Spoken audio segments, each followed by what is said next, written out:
Нет, и не буду. Не буду рисковать. Нет. Нет. К сожалению, нам нельзя делать прививку. Нет. Прививку не делала. Дома сижу, стараюсь из дома никуда не выходить. Нет, и не болел никогда. Я пока воздерживаюсь. Нет. Не хочу.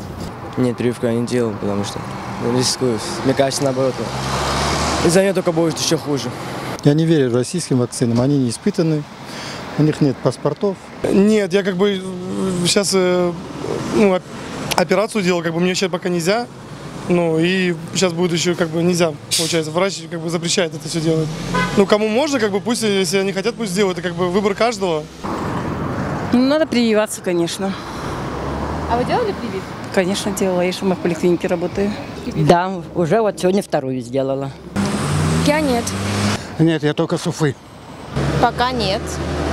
Пока не могу сделать. Нет, не делала, но я, похоже, переболела так, в легкой форме.